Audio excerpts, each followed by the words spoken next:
ನಮಸ್ಕಾರ, ಮನುಶ್ರೀ ಚಾನಲ್ಗೆ ಸ್ವಾಗತ. ತಂದಾಯಿತು, ಬನ್ನಿ ಇವತ್ತು ಕೃಷ್ಣ ರುಕ್ಕು ಈ ಸೀರಿಯಲ್ಲು ಹೇಗೆ ಮೂವ್ ಆಗುತ್ತೆ ಮತ್ತು ಏನು ಸ್ಟೋರಿ ಇದೆ ನೋಡೋಣ. ಅದಕ್ಕೆ ಮುಂಚೆ ನನ್ನ ವೀಡಿಯೋಕ್ಕೆ ಸಬ್ಸ್ಕ್ರೈಬ್ ಮಾಡ್ಕೊಂಡಿಲ್ಲ ಅಂದರೆ ದಯವಿಟ್ಟು ಸಬ್ಸ್ಕ್ರೈಬ್ ಮಾಡ್ಕೊಳ್ಳಿ, ಹಾಗೆ ಒಂದು ಲೈಕ್ ಕೊಡಿ. ಇವತ್ತು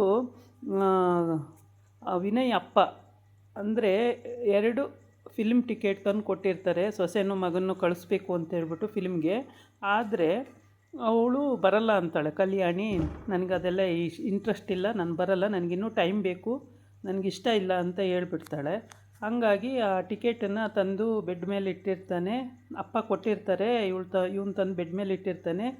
ಇವಳು ಅದನ್ನು ತೆಗೆದು ನೋಡಿಬಿಟ್ಟು, ಏನು ತಲೆನೋವಪ್ಪ ಇವುಗಳು, ಪೀಡೆಗಳು ಬಿಡೋದೇ ಇಲ್ಲ ಅಂತವೆ, ಒಳ್ಳೆ ಹಿಂಸೆ ಕೊಡ್ತವೆ ಅಂತ ಬೈಕೋತಾಳೆ. ಬೈಕೊಂಡು ಕೂತಿರ್ತಾಳೆ ಮುಖ ಊದಿಸ್ಕೊಂಡು. ಅಷ್ಟೊತ್ತಿಗೆ ಅವಳು ಗಂಡ ಅಲ್ಲಿಗೆ ಎಂಟ್ರಿ ಕೊಡ್ತಾನೆ. ವಿನಯ್ ಎಂಟ್ರಿ ಕೊಟ್ಟಾಗ, ಈಗೇನು ಈ ಟಿಕೆಟಿಗೆ ಏನು ಹೇಳ್ತೀಯಾ ಅಂತ ಕೇಳ್ತಾನೆ. ಅದಕ್ಕೆ ನನಗಿವಾಗ ಮೂಡಿಲ್ಲ, ನನಗೆ ಟೈಮ್ ಬೇಕು, ನಾನಿನ್ನೂ ತುಂಬ ಟೈಮ್ ಬೇಕು ನನಗೆ, ಈಗೆಲ್ಲ ಫೋರ್ಸ್ ಮಾಡೋಕ್ಕೆ ಹೋಗಬೇಡಿ, ಈ ಥರ ಬಾ ಅಂತೇಳ್ಬಿಟ್ಟು ಅಂತ ಹೇಳ್ತಾಳೆ. ಸರಿ, ನಿನ್ನಿಷ್ಟ, ನೀನು ಯಾವತ್ತು ಓಕೆ ಅಂತೀಯ ಅವತ್ತೇ ಹೋಗೋಣ, ಈಗ ಈ ಟಿಕೆಟಿನ ಅವಶ್ಯಕತೆ ಇಲ್ಲ ಅಂತೇಳ್ಬಿಟ್ಟು ಅರ್ಧ ನೆಲಕ್ಕೆ ಹಾಕ್ಬಿಡ್ತಾನೆ, ಪೀಸ್ ಮಾಡಿ ಅದನ್ನು. ಆವಾಗ ಹಂಗೆ ಹಾಕಿರ್ತಾನೆ. ಕೆಲಸದವ್ರು ಇನ್ನೂ ಕಸ ಗುಡಿಸಿರಲ್ಲ. ಅಜ್ಜಿ ಏನಕ್ಕೋ ರೂಮಿಗೆ ಹೋಗುತ್ತೆ, ಆ ಟಿಕೆಟ್ ಪೀಸ್ಗಳು ಸಿಗುತ್ತೆ. ಆಮೇಲೆ ಅದಕ್ಕೆ ಮುಂಚೆ ವಿನಯ್, ಅಲ್ಲ ಅಪ್ಪ ಬೇಜಾರು ಮಾಡ್ಕೋತಾರೇನೋ, ಅವ್ರು ಹೇಳ್ದಂಗೆ ಹೋಗಿ ಬಂದಿದ್ರು ಆಗಿರೋದು ಅಂದ. ಅವಳು ಮುಖ ಉರಿಸ್ಬಿಡ್ತಾಳೆ, ನನಗೆ ಹುಷಾರಿಲ್ಲ, ಅಲ್ಲ ನನಗಿಷ್ಟ ಇಲ್ಲ ಅದೆಲ್ಲ, ನಾನು ಬರಲ್ಲ ಅಂತ ಹೇಳ್ಬಿಟ್ಟು ಮುಖ ಉರಿಸ್ಬಿಡ್ತಾಳೆ. ಆವಾಗ ಅವನು ಓಕೆ ಸರಿ ಅಂತ ಹೇಳ್ಬಿಟ್ಟು ಎದ್ದು ಹೋಗ್ತಾನೆ ಆ ಕಡೆಗೆ. ಈ ಕಡೆ ಬಂದು ಈ ರುಕ್ಕು ಕೃಷ್ಣನ ಬಾಟ್ಲಿ ಕ್ವಾಟ್ರು ಅಂದ್ಕೊಂಡು ತಮಾಷೆ ಮಾಡ್ತಿರ್ತಾಳೆ. ಇವನು ಕ್ವಾಟ್ರು ಕೆಲಸ ಇಲ್ಲ, ಕೇಮೇ ಇಲ್ಲ. ಆದರೆ ರುಕ್ಕು ಕೆಲಸ ಹುಡುಕ್ತಿರ್ತಾಳೆ. ಮನೆ ಅಮೌಂಟ್ ಬೇರೆ ಕಟ್ಟಬೇಕಿತ್ತು, 25 ಲಕ್ಷ. ಹಂಗಾಗಿ ಇವಳು ಕೆಲಸಕ್ಕೆ ಸೇರಲೇಬೇಕು. ಅದಕ್ಕೋಸ್ಕರ ಕಲ್ಯಾಣಿ ಮನೆ ಆಫೀಸಿಗೆ ಅವ್ರ ಮಾವನ ಹತ್ರ ಕೆಲಸ ಕೇಳೋಕ್ಕೆ ಅಂತ ಹೋಗ್ತೀನಿ ಅಂತ ಹೇಳಿರ್ತಾಳೆ. ಸರಿ ಹೋಗು ಅಂತ ನಾನು ರೆಕಮೆಂಡ್ ಮಾಡಬೇಕಂದ್ರೆ, ಏನು ಬೇಡ ನಾನೇ ಹೋಗಿ ಕೇಳ್ತೀನಿ ಅಂತಾಳೆ. ಇದು ಮಶಾಣದಲ್ಲಿ ನಡೆಯೋ ಅಂಥ ಮಾತುಕತೆಗಳು. ಮಶಾಣದಲ್ಲಿ ಅವರ ಕೃಷ್ಣನ ಅಮ್ಮಂಗೆ ದೀಪ ಹಚ್ಚಿಟ್ಟಿರ್ತಾರೆ ಸಮಾಧಿದಲ್ಲಿ.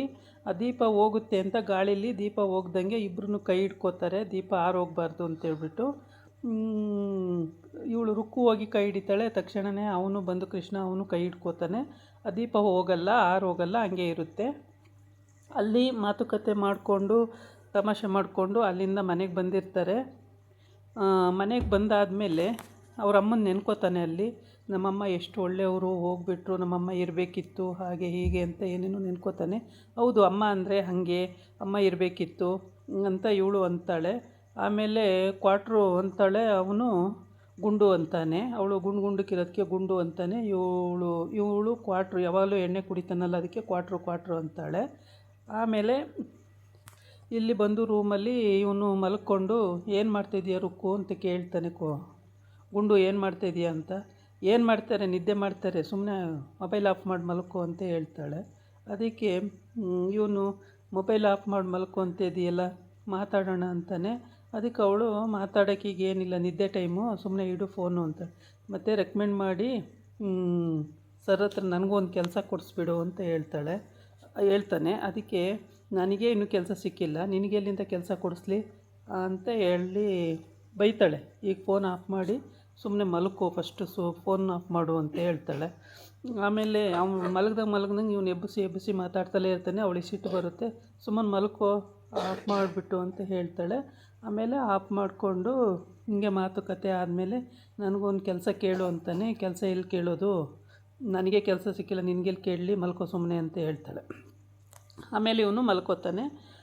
ಮಲ್ಕೊಂಡು ಬೆಳಿಗ್ಗೆ ಪಾಪ ಮಲಗಿಬಿಟ್ಟಿದ್ದಾಳೆ, ಮತ್ತು ಯಾಕೆ ಸುಮ್ಮನೆ ಹಿಂಸೆ ಕೊಡಬೇಕು, ಆಯಿತು ಅಂತೇಳಿ ಇವನ ಪಾಡಿಗೆ ಇವನು ಇನ್ನೊಂದು ಕ್ವಾಟ್ರು ಎಣ್ಣೆ ಹೊಡ್ಕೊಂಡು ಮಲ್ಕೋ ಸುಮ್ಮನೆ ಅಂತೇಳಿ ಬೈತಾಳೆ.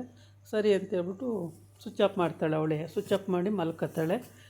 ಬೆಳಿಗ್ಗೆ ನಾನು ಬೇರೆ ಅಲ್ಲಿಗೆ ಹೋಗಬೇಕು, ಕಂಪ್ನಿಗೆ ಸರ್ ಹತ್ರ ಕೆಲಸ ಕೇಳೋಕ್ಕೆ ಹೋಗಬೇಕು ಅಂತೆಲ್ಲ ಹೇಳ್ಕೊಂಡು ಮಲಗಿರ್ತಾಳೆ. ಸೂರ್ಯಪ್ರಕಾಶ್ ಹತ್ರ ಕೆಲಸ ಕೇಳೋಕ್ಕೆ ಹೋಗಬೇಕು ಅಂತ. ಆಮೇಲೆ ಹೋಗಬೇಕು ಅಂತ ಹೇಳಿರ್ತಾಳೆ. ಇವಳು ಕೂಡ ಆ ಕಡೆ ಮಲಗಿರ್ತಾಳೆ, ಚೆನ್ನಾಗಿ ನಿದ್ದೆ ಮಾಡ್ತಿರ್ತಾಳೆ. ಆಮೇಲೆ ಏನು ಡಿಸ್ಟರ್ಬ್ ಮಾಡಲ್ಲ. ಇವಳು ಪಾಡಿಗೆ ಇವಳು ನಿದ್ದೆ ಮಾಡ್ತಿರ್ತಾಳೆ, ಅವನ ಪಾಡಿಗೆ ಅವನು ಮಲ್ಕೋತಾನೆ. ಬೆಳಗ್ಗೆ ಎದ್ದು ರೆಡಿಯಾಗಿ ಸೂರ್ಯಪ್ರಕಾಶ್ ಅವ್ರ ಮನೆಗೆ ಕೆಲಸ ಕೇಳೋಕ್ಕೆ ಬರ್ತಾಳೆ. ಕೆಲಸ ಕೇಳೋಕ್ಕೆ ಬಂದಾಗ ಅವರು ಒಬ್ಬರು ಬೇಕಿರುತ್ತೆ ಕ್ಯಾಂಡಿಡೇಟು, ಹಂಗಾಗಿ ಅವ್ರ ಕಂಪ್ನಿಗೆ, ಹಂಗಾಗಿ ಅವ್ರು ಕರೆದಿರ್ತಾರೆ. ಅದಕ್ಕೆ ಇವಳು ಹಾಕ್ಕೊಂಡಿರ್ತಾಳೆ. ಹಾಗಾಗಿ ಸೂರ್ಯಪ್ರಕಾಶ್ ಅವ್ರಿಗೆ ಕೂತಿರ್ತಾರೆ. ಇವಳು ಬಂದ್ಬಿಟ್ಟು ನಮಸ್ಕಾರ ಸರ್ ಅಂತಾಳೆ. ನಮಸ್ಕಾರ ನಮ್ಮ ಅಂತ. ಆಮೇಲೆ ಹೀಗೆ ಸರ್ ನನಗೆ ಕೆಲಸ ಬೇಕು ಅಂತ ಹೇಳಕ್ಕೆ ಬಂದಿದ್ದೀನಿ ಅಂದೆ. ಸರಿ ಮಾಡು ಕೆಲಸ ಅಂತೇಳ್ಬಿಟ್ಟು ಎಲ್ಲ ಕೆಲಸ ಕೊಡ್ತಾನೆ. ಕೊಟ್ಬಿಟ್ಟು ಹೆಂಗೆ ನಡೆಸ್ತೀಯ ನೋಡ್ತೀನಿ. ಅವರು ಪ್ರಕಾಶ್ ಅವರು ಮಾತಾಡಿ ಎಲ್ಲ ಕೆಲಸ ಕೊಡ್ತಾರೆ. ಕೆಲಸ ಕೊಟ್ಬಿಟ್ಟು ಮಾಡಮ್ಮ ಅಂತ ಹೇಳ್ತಾರೆ. ಯಾವಾಗಿಂದ ಬರ್ತೀಯ ಅಂದಿದ್ದಕ್ಕೆ, ಸರ್ ನೀವು ಯಾವಾಗಿಂದ ಹೇಳ್ತೀರಾ ಅವಾಗ ಬರ್ತೀನಿ ಅಂತ. ಇವತ್ತಿಂದನೇ ಹೋಗೋದು. ಆಯಿತು ಸರ್ ಇವತ್ತಿಂದನೇ ಬರ್ತೀನಿ ಅಂತ. ಇವಳು ಅಕ್ಕ ನೋಡ್ತಾ ಇರ್ತಾಳೆ ಆ ಕಡೆ. ಕಲ್ಯಾಣಿ ಇವಳಿಗೆ ಹೊಟ್ಟೇಲಿ ಉರ್ಕೊಳ್ತಾ ಇರ್ತಾಳೆ. ನಮ್ಮ ಮನೆ ಕಂಪ್ನಿಗೆ ಬಂದಿದ್ದಾಳಲ್ಲ ಕೆಲಸ ಕೇಳೋಕ್ಕೆ ತಂಗಿ ಅಂತೇಳ್ಬಿಟ್ಟು ಇವಳನ್ನ ಹೋಗಿ ಅಲ್ಲಿ ಅಡ್ಡಗಟ್ಟಿ, ನೀನು ಕೆಲಸಕ್ಕೆ ಬರಬೇಡ ನಮ್ಮ ಮನೆಗೆ, ನಾಳೆಯಿಂದ ನಮ್ಮ ಕಂಪ್ನಿ ಕೆಲಸಕ್ಕೆ ಬರಬೇಡ ಅಂತ ಹೇಳ್ತಾಳೆ. ಅದು ಹೆಂಗಕ್ಕ ಸಾಧ್ಯ, ಕೆಲಸ ಕೇಳಿದ್ದೀನಿ ಸರ್ ಕೊಟ್ಟಿದ್ದಾರೆ, ನಾನು ಬರ್ತೀನಿ ಅಂತ. ಆಮೇಲೆ ಗಂಡ ವಿನಯ್ ಕಂಗ್ರ್ಯಾಚುಲೇಷನ್ಸ್ ರುಕ್ಕು ಅಂತಾನೆ. ಥ್ಯಾಂಕ್ ಯು ಬಾಬಾ ಕೆಲಸ ಸಿಕ್ಕಿದ್ದಕ್ಕೆ ಅಂತಾನೆ. ಥ್ಯಾಂಕ್ ಯು ಬಾಬಾ ಅಂತ ಹೇಳ್ತಾಳೆ. ಇವಳಿಗೂ ಅವನ ಸೂರ್ಯಪ್ರಕಾಶ್ ತಂಗಿಗೂ ಇಷ್ಟ ಇರಲ್ಲ ಕೆಲಸ ಅವಳಿಗೆ ಕೊಡೋದು, ಮತ್ತು ಕಲ್ಯಾಣಿಗೂ ಇಷ್ಟ ಇಲ್ಲ ಕೆಲಸ ಕೊಡೋದು. ಇವರಿಬ್ಬರಿಗೂ ಕೆಲಸ ಕೊಡೋದು ಇಷ್ಟ ಇರಲ್ಲ. ಆದರೆ ಸೂರ್ಯಪ್ರಕಾಶ್ ಕೊಟ್ಟ ಆಗಿದೆ ಕೆಲಸ. ಅವಳು ನಾಳೆಯಿಂದ ಬರ್ತೀನಿ ಸರ್ ಅಂತ ಹೇಳಿ ಹೋಗ್ತಾಳೆ. ಆದರೆ ಅಲ್ಲಿ ಕಲ್ಯಾಣಿ ಅಡ್ಡ ಹಾಕ್ಕೊಂಡು ನಮ್ಮ ಕಂಪ್ನಿ ಬರಬೇಡ ಕೆಲಸಕ್ಕೆ, ಬೇರೆ ಎಲ್ಲಾದರೂ ನೋಡು, ಬೇರೆ ಕಡೆ ನಾನು ಕೊಡಿಸ್ತೀನಿ ಅಂತ ಹೇಳ್ತಾಳೆ. ಬೇರೆಯವ್ರನ್ನ ಅಡ್ಜಸ್ಟ್ ಮಾಡಿ ಕೆಲಸ ಇದು ಮಾಡಿ ಕಳಿಸ್ತಾಳೆ ಮನೆಗೆ ಕಳಿಸಿ, ಆಫರ್ ಚೆನ್ನಾಗಿದೆ, ಅದಕ್ಕಿಂತ ಡಬಲ್ ಸಂಬಳ ನೋಡಿ ಮೇಡಮ್, ಈ ಕೆಲಸ ಆಗುತ್ತೆ ನಿಮಗೆ ಅಂತ ಹೇಳಿಕೊಟ್ಟು ಹೋಗಿರ್ತಾನೆ. ಆದರೆ ಅವಳು ಅದನ್ನು ಅಲೋ ಮಾಡಲ್ಲ. ಇಲ್ಲಿ ಸರ್ಗೆ ನಾನು ಮಾತು ಕೊಟ್ಟಿದ್ದೀನಿ, ಇಲ್ಲಿ ಹೋಗಬೇಕು ಅಂತೇಳ್ಬಿಟ್ಟು ಅವಳು ಸಲ್ಲಿಸು, ನಾಳೆ ಬೆಳಿಗ್ಗೆ ಬರಬೇಡ ನೀನು ಅಂತ ಹೇಳಿರ್ತಾಳೆ ಕೆಲಸಕ್ಕೆ. ಆದರೂ ಅವಳು ನಾಳೆ ಬೆಳಿಗ್ಗೆ ಮಾವನ ಹತ್ರ ಹೋಗ್ಬಿಟ್ಟು, ಸರ್ ಮಾವ ಅವಳು ಕೆಲಸಕ್ಕೆ ಬರಲ್ಲ ನಾಳೆಯಿಂದ ರುಕ್ಕು ಅಂತ ಹೇಳ್ತಾಳೆ. ಯಾಕಮ್ಮ ಬರ್ತೀನಿ ಅಂತ ಹೇಳೋಗಿದ್ಲಲ್ಲ, ಯಾಕೆ ಬರಲ್ಲ ಅಂತೆ, ಏನು ತೊಂದರೆ ಅಂತಾನೆ. ಏನೋ ಗೊತ್ತಿಲ್ಲ ಮಾವ, ಅವಳು ಬರಲ್ಲ ಅಂತ ಹೇಳ್ತಾಳೆ. ಅದೇ ಟೈಮಿಗೆ ಕರೆಕ್ಟಾಗಿ ನಮಸ್ಕಾರ ಸರ್ ಅಂತ ಹೋಗ್ತಾಳೆ ಇವಳು. ನಮಸ್ಕಾರ ಸರ್ ಅಂತ ಹೋದ ತಕ್ಷಣ ಅವನಿಗೆ ಖುಷಿ ಆಗುತ್ತೆ.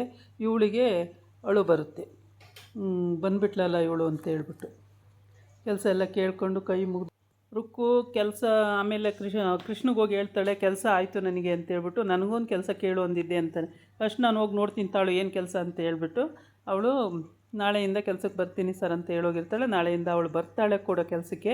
ಬಂದಾಗ ಅವ್ರ ಅಕ್ಕಗೆ ಅಂತೂ ಕೋಪ ಸಿಟ್ಟು ಎಲ್ಲ ಒಟ್ಟೊಟ್ಟಿಗೆ ಬರುತ್ತೆ. ಮತ್ತು ಅವ್ರ ಮನೆ ಅವರ ಅತ್ತೆಗೂ ಕೂಡ, ಅಂದರೆ ಚಿಕ್ಕಮ್ಮಂಗೂ ಕೂಡ, ಅಂದರೆ ವಿನಯ್ ಅತ್ತೆಗೆ ಕೂಡ ಸಿಟ್ಟು, ಇವಳಿಗೇನು ಕೆಲಸ ಕೊಡಬೇಕಿತ್ತು ಅಂತ.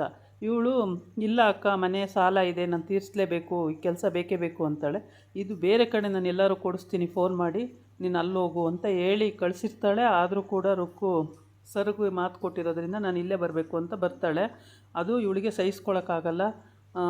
ಏನು ಹಿಂಸೆ ಪಡ್ತಾಳೆ. ಇವಳು ಬಂದುಬಿಟ್ಲಲ್ಲ ಮತ್ತೆ ಕೆಲಸಕ್ಕೆ ಅಂತ ಹೇಳ್ಬಿಟ್ಟು ಯಾರ್ಯಾರು ತವ್ರ ಮನೆ ಅಕ್ಕನ ತಂಗಿರಿಗೆ ಸಹಾಯ ಮಾಡ್ತಾರೆ, ಇವಳು ಅದಲ್ಲ, ಅಲ್ಲಿ ಹೊಟ್ಟೆ ಉರಿ ಪಡ್ತಾಳೆ. ಇವಳು ಏನು ಅಂತ ಗೊತ್ತಿಲ್ಲ, ತುಂಬ ಇವಳದೆಲ್ಲ ಮಾತುಕತೆಗಳು ನಡೀತದೆ ಎಲ್ಲ ಕಡೆನೂ.